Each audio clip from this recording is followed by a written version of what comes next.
Film की शुरुआत Johnny से होती है, जो एक सफल और आकर्षक बिजनेसमैन है जो मॉर्निंग जॉगिंग के लिए जाता है।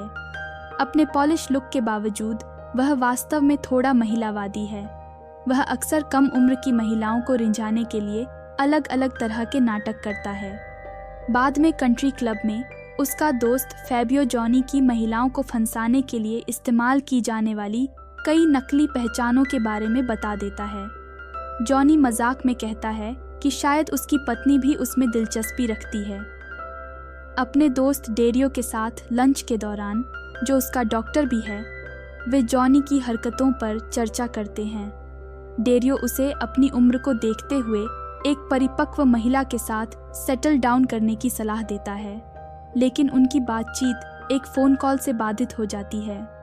ज़ियानी का जिक्र है कि यह उसकी माँ के बारे में है, लेकिन चौंकाने वाली बात यह है कि वह बताता है कि वह गुजर गई है। जॉनी कब्रिस्तान की ओर दौड़ता है, लेकिन उलझन उसे फिलिपिनो जुलूस में ले जाती है।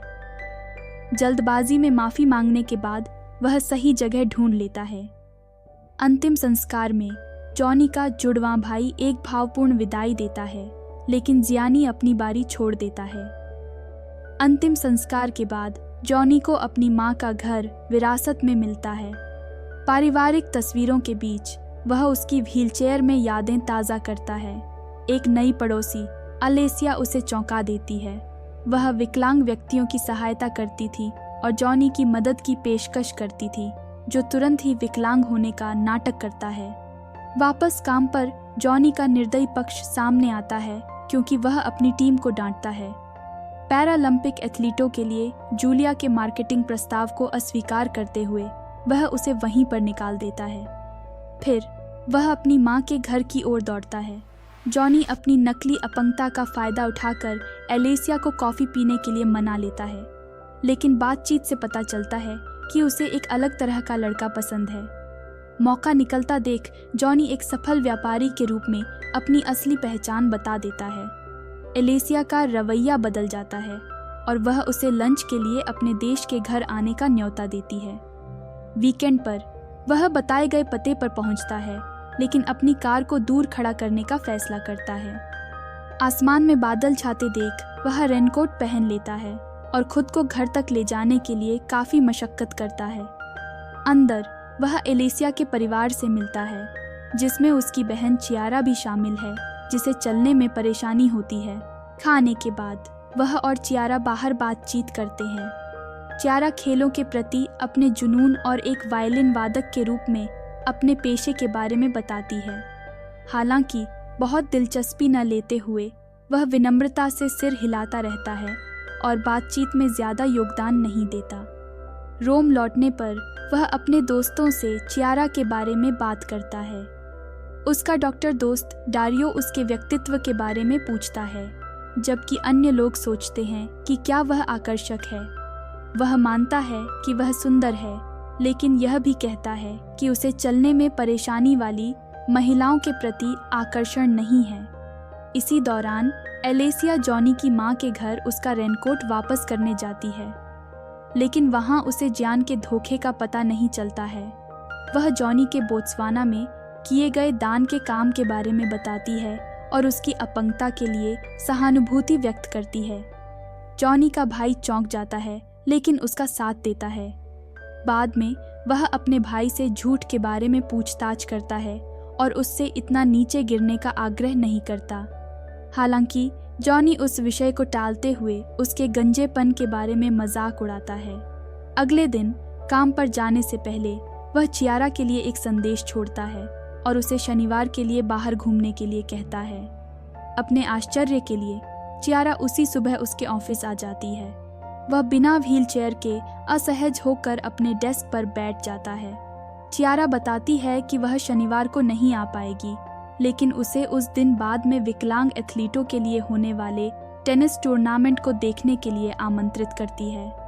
उसे प्रभावित करने की कोशिश करते हुए वह विकलांग एथलीटों के लिए अपनी कंपनी के समर्थन के बारे में एक कहानी गढ़ता है। दोपहर में जॉनी अपने व्हीलचेयर में बैठा चियारा को एक कठिन टेनिस मैच खेलते देखता है और वह वाकई उससे प्रभावित होता है। गेम के बाद चियारा उसे अपने अपंग दोस्तों के साथ लंच पर आमंत्रित करती है, लेकिन लंच जैसा सोचा था वैसा नहीं जाता। अपनी विकलांगता के बारे में लगातार सवालों से घिरा हुआ जॉनी खुद को असहज महसूस करता है और रात को उसे एक बुरा सपना भी आता है। अगले दृश्य में जॉनी ट्यूरिन की यात्रा करता है, जहां चियारा अपने ऑर्केस्ट्रा के साथ परफॉर्म कर रही होती है। वह एक इलेक्ट्रिक व्हील चेयर खरीदता है और थिएटर में बालकनी की सीट लेता है। पहली बार शास्त्रीय संगीत को गहराई से अनुभव करते हुए वह वास्तव में भावुक हो जाता है। संगीत कार्यक्रम के बाद वह चियारा को सरप्राइज देता है, जो सोचती है कि वह ट्यूरिन में क्यों है। वह झूठ बोलता है कि वह काम के लिए पास में था और गलती से वहां आ गया। फिर वे रात के खाने के लिए एक महंगे रेस्टोरेंट में जाते हैं। रात्रि भोज के दौरान जियानी अपनी विकलांगता के बारे में धोखे को उजागर करने की कोशिश करता है। हालांकि जैसे ही वह सच बोलने वाला होता है, वह रास्ता बदल देता है और दावा करता है कि उसने अपने ठिकाने के बारे में झूठ बोला था। वह कबूल करता है कि वह सिर्फ उसे पाने के लिए आया था।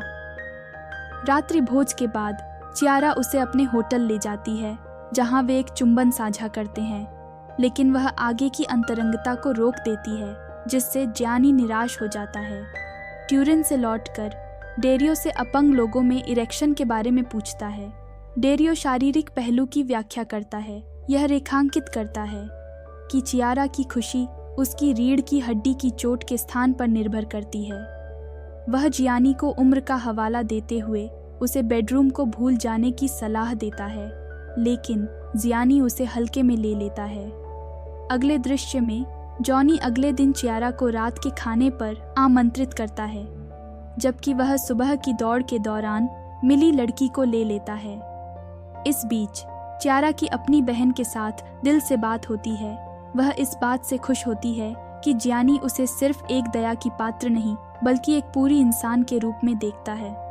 अगले दिन चियारा जॉनी के विशाल घर का दौरा करती है, फर्नीचर के आसपास आसानी से घूमती है, जबकि जियानी अपने व्हील चेयर में लगातार चीज़ों से टकराता रहता है। रात के खाने के दौरान वह सवाल करती है कि उसके पैर कैसे लकवाग्रस्त हो गए। जॉनी सुपरमैन अभिनेता क्रिस्टोफर रीव्स के साथ हुए एक समान दुर्घटना से जुड़ी एक झूठी कहानी गढ़ता है।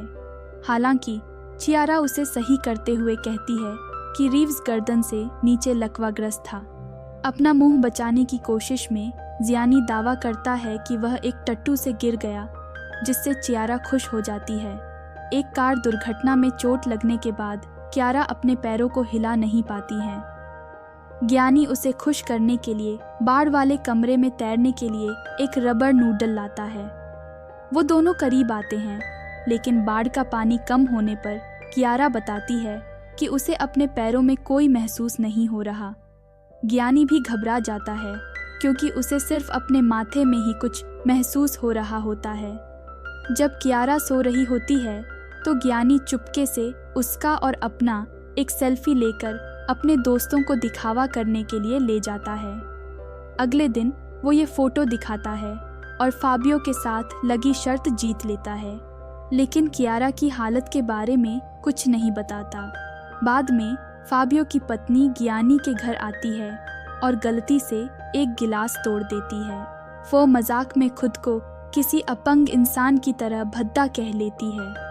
ये बात ज्ञानी को गुस्सा दिला देती है और वो उसे बिना कुछ बताए जाने के लिए कहता है। कुछ दिनों तक कियारा और ज्ञानी के बीच में बातचीत कम हो जाती है, लेकिन ज्ञानी की जिंदगी देखने का नज़रिया बदलने लगता है। वो लुसियाना से बात करता है कि क्या वो उस इंटर्न को याद करती है जिसने जूते बेचने वाली कंपनी का मार्केटिंग पैराप्लेजिक एथलीट्स के लिए भी करने का सुझाव दिया था। अगले सुबह दौड़ने के बाद ज्ञानी कियारा से मिलने के लिए कहता है और बताता है कि उसके पास कोई ज़रूरी बात है। वो कियारा के घर जाता है। कियारा उसे अपने कमरे में ले जाती है और कहती है कि वो अपना वायलिन बजा ले, फिर बात करेगी। कियारा की चोट से पहले की फ़ोटो देखकर ज्ञानी को अपनी गलती का एहसास होता है। वो अपने झूठ को बताना चाहता है, पर कियारा को पता चलने से पहले रुक जाता है।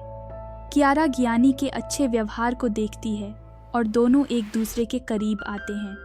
वो उससे अपने दिल की बात कहने के लिए कहती है, पर ज्ञानी सच बोलने की हिम्मत नहीं जुटा पाता है।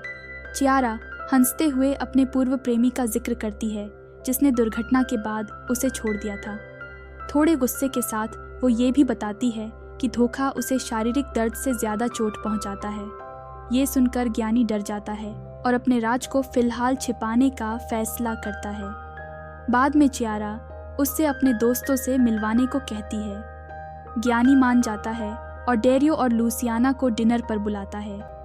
खाने के दौरान डेरियो ज्ञानी की भावनाओं को भांप लेता है और उसे सच बताने के लिए दबाव देता है। ऐसा ना करने पर उसे चेतावनी भी देता है। इसी बीच ज्ञानी पर गलती से सूप गिर जाता है, जिसके बाद वो बाथरूम में जाकर डेरियो से अकेले बात करता है। दबाव में आकर ज्ञानी अपने झूठ को बनाए रखने के लिए लंगड़ाने का नाटक करता है। इस बीच जॉनी का भाई एलेसिया से ज्ञानी के झूठ के बारे में पूछताछ करता है। इससे गुस्सा होकर एलेसिया ज्ञानी से सवाल करती है और उसे सच बोलने की चेतावनी देती है। सलाह लेने के लिए ज्ञानी अपने पिता से मिलने जाता है।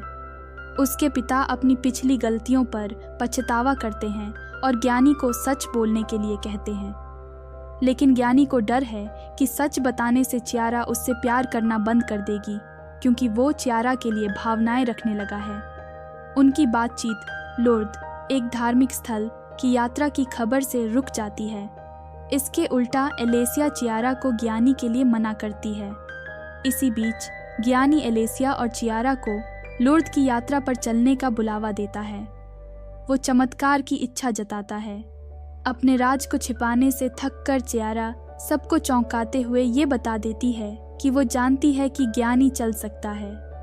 वो ये भी कहती है कि वो प्यार के लिए उसके झूठ को सहती रही, हालांकि ये धोखे पर आधारित था। अगले सीन में वे लुर्द के धर्मस्थल पर पहुंचते हैं, जहां उनकी मुलाकात फादर वॉल्टर से होती है। फादर वॉल्टर ज्ञानी को गिरजाघर में एकांत बातचीत के लिए बुलाते हैं।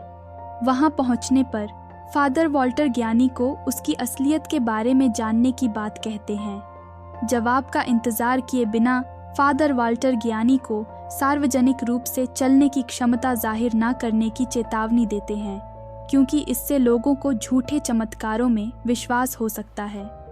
बैठक खत्म होने के बाद गिरजाघर से निकलते वक्त भी ज़ियानी अपना नाटक जारी रखता है। इसी बीच अनजाने में चियारा रास्ते में आ जाती है और एक ट्रक सीधा उसकी तरफ आता है। ज़ियानी तुरंत हरकत में आता है और उसे बचा लेता है। हालांकि चियारा को झटका लगता है, फिर भी वह नाटक करती है कि उसका चल पाना किसी चमत्कार से कम नहीं है। बाद में परेशान होकर चियारा चली जाती है। रोम में जॉनी अपनी परेशानियों से जूझ रहा है। फाबियो द्वारा अपनी पत्नी के अफेयर का खुलासा और लूसियाना के इस्तीफे ने उसकी मुश्किलें और बढ़ा दी हैं। थोड़ा सुकून पाने के लिए जॉनी अपनी माँ की कब्र पर जाता है और पहली बार उनसे अपने प्यार का इजहार करता है। इसी दौरान जॉनी चियारा के लिए अपने प्यार का इजहार उसकी दादी से करता है। दादी उसे चेतावनी देती हैं कि वह चियारा को दोबारा दुखी ना करे। ये जानने पर कि चियारा स्पोलेटो में एक थिएटर शो देखने जा रही है, जॉनी उसे मनाने के लिए वहां पहुंचने की कोशिश करता है, लेकिन चियारा अपनी आज़ादी जाहिर करती है और किसी भी तरह की दया या बहाने को मानने से इनकार कर देती है। रोम में गुनाह की भावना से दबा हुआ जॉनी तब तक दौड़ता रहता है जब तक थककर चूर नहीं हो जाता। अचानक चियारा उससे मिलती है और मजाकिया अंदाज में वहां आने की वजह को टाल देती है। माफ़ी देने का फैसला करते हुए चियारा ज़ियानी को गले लगा लेती है, जो उनके रिश्ते की नई शुरुआत का प्रतीक है। कहानी के अंत में ज़ियानी अपना जन्मदिन अपने भाई और चियारा के परिवार सहित प्रियजनों के बीच मनाता है। कहानी खत्म होने पर ज़ियानी चियारा को गले लगाए हुए दिखाई देता है, जो उनके फिर से मजबूत हुए रिश्ते को दर्शाता है। इस तरह के और वीडियो के लिए सब्सक्राइब करें, नोटिफिकेशन चालू करें और लाइक छोड़ें। देखने के लिए धन्यवाद।